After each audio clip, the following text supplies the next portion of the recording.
We selected a process on how to identify the problem of vision in a company. When vision of a company is out of sync, if it gets into a fog, it starts becoming into an illusion, and if you leave it untouched, then it becomes hallucination. What are the symptoms when an organization loses its vision? The top management does not connect with the real market. The middle management cannot function with the mass market. The bottom of the company keeps falling into holes of losses, and all kinds of problems happen. But there are three symptoms. Communication breaks down, silos get created, people start losing interest, and people start losing faith and understanding of the whole purpose and the exercise of the business. These kinds of symptoms are very common. 70-80% of companies have this problem.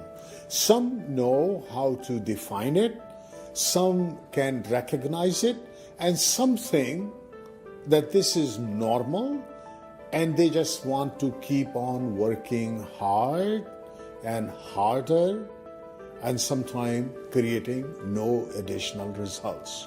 So what do you do? What do you do when your vision is out of sync with your main purpose of the business? Let's imagine if the business is like a car, the vision is really the map that tells you where the car is going to go. Otherwise, the car will get lost in the jungle or end up on bridges with no end. The navigation of the company and the thinking about that how and what it is supposed to do requires periodical audit, update, review, adjustment, modification, improvement, so that it can stay agile, fresh, profitable, competitively viable, and it can expand. So what do we do? The idea is based on a comparison. When you are in manufacturing, there are very successful programs like Balance Scorecard, Six Sigma, Total Quality Management.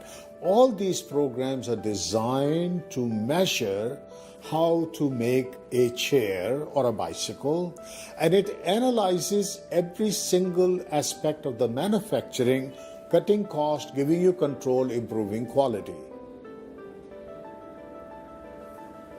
But when you are in a boardroom and when you are making critical decisions and when you are discussing strategies, it calls for a system just like the one they use in manufacturing to be able to control the quality of the decisions, the quality of communication, and the quality of all that operation so that it becomes a successful, measurable, visible operation.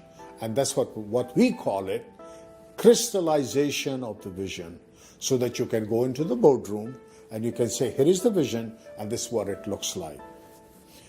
All the major global big organizations or all the major big organizations in Pakistan are confronted with these issues on a normal basis.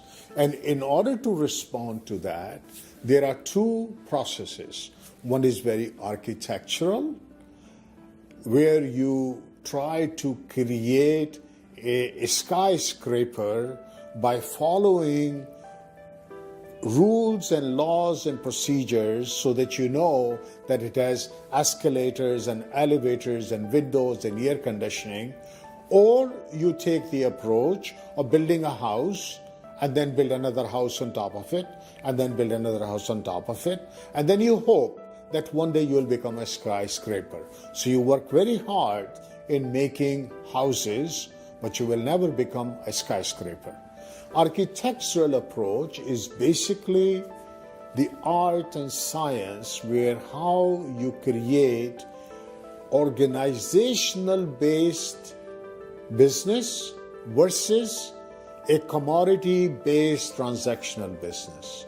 So if you are trying to create a larger organization, then it is imperative that your vision is clear, your management understands what that vision is, all that communication and silos are eliminated, and then all these processes are laid out in such a way that everybody understands.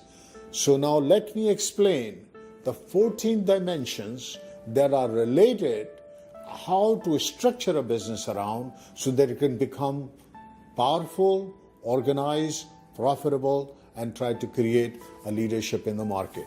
The 14 dimensions of the organization.